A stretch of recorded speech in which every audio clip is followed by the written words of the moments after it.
قمر در عقرب کیا چیز ہے؟ قمر در عقرب کسے کہا جاتا ہے؟ ہم لوگ رہتے ہیں آلودہ شہر میں، ہم لوگ رہتے ہیں دھوئیں والے شہر میں، جہاں لاکھوں کروڑوں گاڑیوں کا رش، جہاں لاکھوں گاڑیوں اور انڈسٹریل پورا ایک وسیع و عریض ایریا، آپ کے کورنگی اور ادھر سائٹ ایریا اور دیگر بہت سارے ایریا جہاں سے کمپنیوں سے صبح شام پتہ نہیں کتنا دھواں نکلتا ہے۔ تو اس دھوئیں میں ہمیں آسمان بھی اپنا صاف دکھائی نہیں دیتا۔ قمر در عقرب کیا چیز ہے؟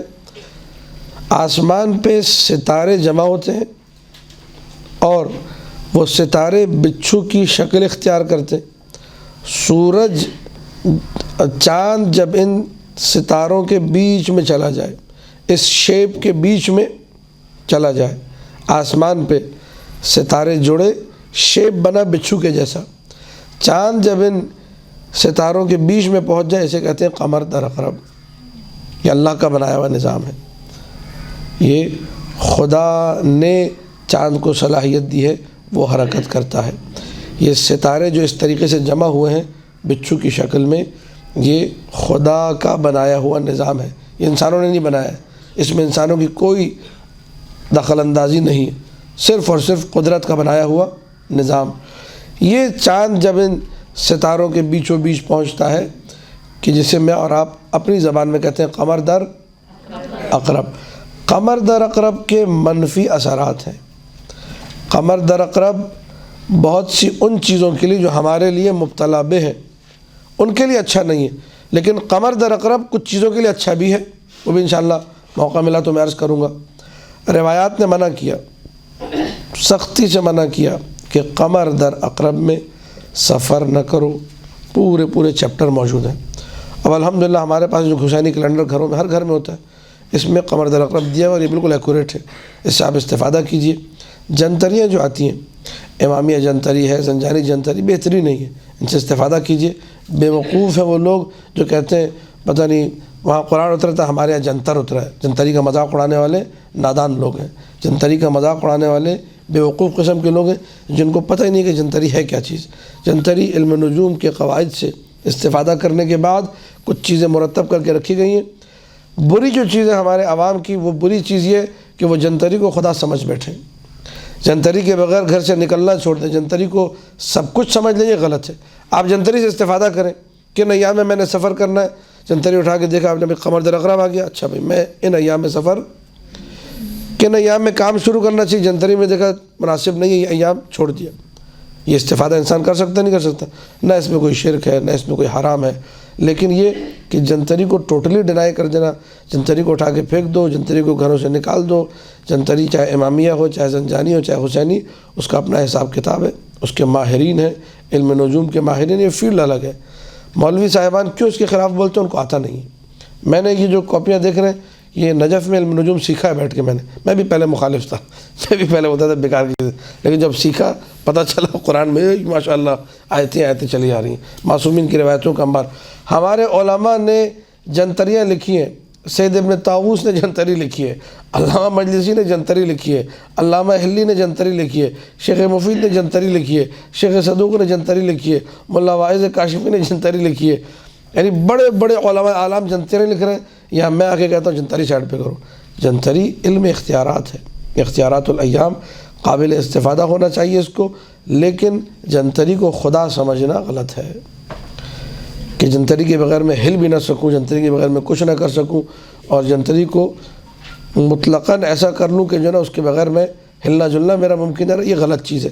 بعض اوقات انسان مضطرب ہوتا ہے، پریشان ہوتا ہے، وہاں پر احکام موجود ہیں، روایات موجود ہیں کہ اگر تم کسی عسر و حرج میں، کسی پریشانی میں گرفتار ہو، کام کرنا ہے، اب یہ نہیں کہ جنتری نے کہہ دیا تو اب میں ہلوں گا نہیں، صدقہ دے کر آپ کام کر سکتے ہیں۔ اور کام اگر جتنا، یہ بھی ایک نقطہ ہے چھوٹا سا لیکن کارآمد، یہ جو صدقہ ہے مستحب صدقہ، یہ ایسا نہیں کہ 10 روپے صدقہ نکال کے آپ بڑے کام پہ نکل گئے، بڑے کام کے لیے بڑا صدقہ ہوتا ہے، بکرا کٹوائیے، چھوٹا کام ہے وہ 500 1000 روپے کا صدقہ، یہ 10 20 روپے کے صدقے دے کے میں اور آپ بس اوقات اپنی توہین کر رہے ہوتے ہیں، الا یہ کہ کوئی بیچارہ جس کی کل آمدنی 10 روپے، وہ اگر 1 روپیہ دے تو سمجھ میں بھی آتا ہے، لیکن ہم لوگ جو کہ ہزاروں روپے کما رہے، مہینے کی تنخواہ 60 ہزار 70 ہزار صدقہ نکالتے ہوئے 10 روپے موت آتی صدقہ نکالتے ہوئے، یہ اپنی بھی توہین ہے، صدقے کی بھی توہین ہے۔ اور مستحب صدقہ یہ سید سیستانی نے لکھا ہے اپنی کتاب میں، مستحب صدقہ جو سادات کو دیا جا سکتا ہے، لیکن اگر ایسا صدقہ 10 روپے والا دینا حرام ہے، جائز نہیں ہے، اس میں سید کی بھی توہین ہے۔ لہٰذا ان تمام چیزوں کا خیال رکھے انسان کہ میں جنتری سے استفادہ کروں اور اس کو اپنے اوپر خدا نہ بناؤں، اس کو اپنے اوپر ایسا نہ بناؤں کہ اس کے بغیر ہل نہ سکوں، چل نہ سکوں۔ اور بھی حلول ہمارے پاس موجود ہے۔ میں کچھ اور مزید آپ کے سامنے باتیں قمر در عقرب کے حوالے سے رکھ رہا ہوں، آپ لوگ ایک صلوات کا سہارا دے دیجیے۔ اللہم صلی علی محمد و آل محمد۔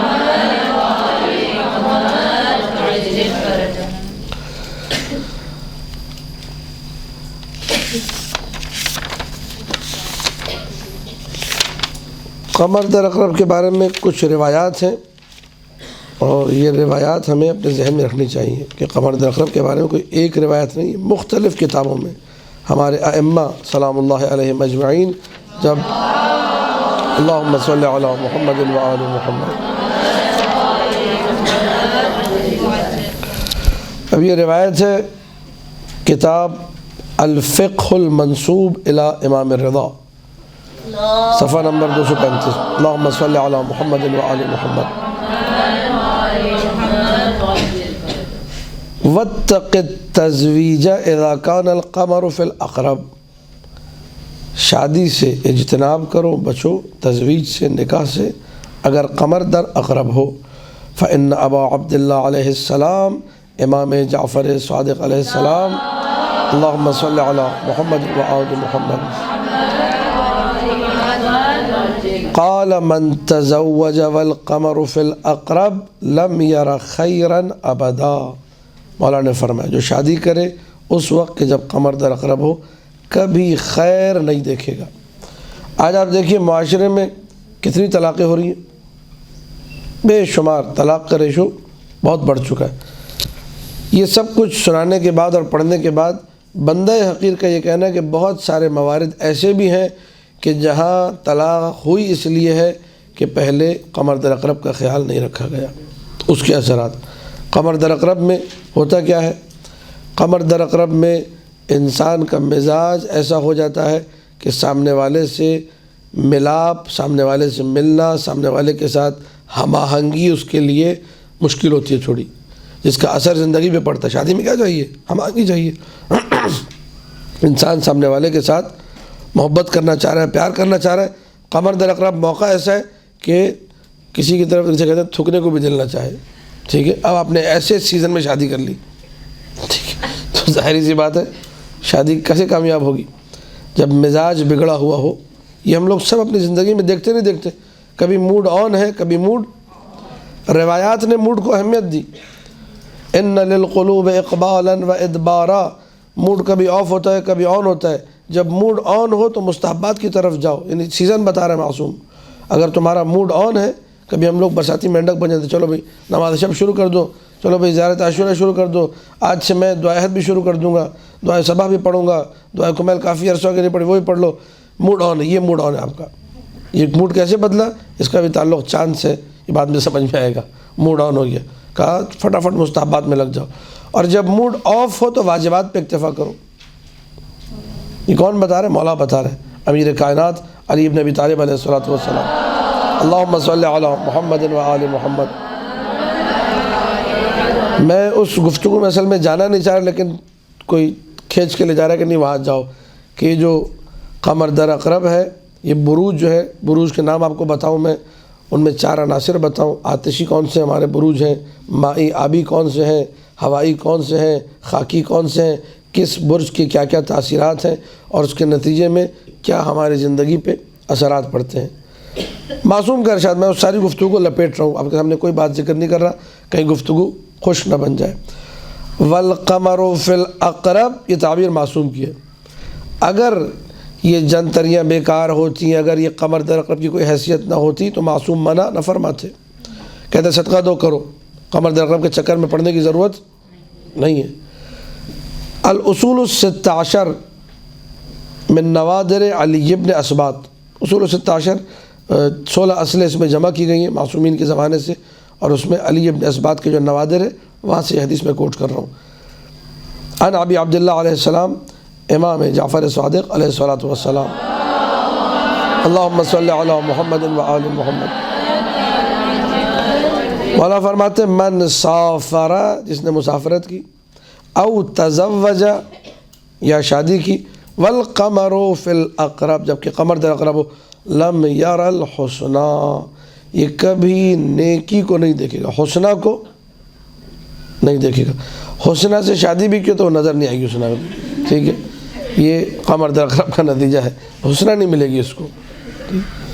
ہم لوگ جو ہے وہ جب کتاب النکاح پڑھتے تھے ایک زمانے میں اسی کراچی شہر میں، ہمارے استاد مرحوم ہو گئے، خدا ان کو غریق رحمت کرایۃ اللہ، علی رضا مہدوی صاحب، یہ خوجانی کمیل کے ابا دوسرے گلگتی ہیں، ان کا انتقال ہو چکا ہے، خدا کمیل کے والد کو طول عمر دے، میں ان کی گلگتی کی بات کر رہا ہوں، خدا ان کو غریق رحمت کرے۔ ان کے پاس کتاب نکاح پڑھتے تھے، تو کتاب نکاح میں آئی حدیث کہ جب انسان شادی کرتا ہے، اگر پیسہ دیکھ کے شادی کرے اور شکل دیکھ کے، یعنی مال اور جمال کو دیکھ کے شادی کرے تو اسے کچھ بھی نہیں ملتا ہے، نہ مال ملتا ہے نہ جمال ملتا ہے، مال بھی چھن جاتا ہے، جمال بھی چھن جاتا ہے۔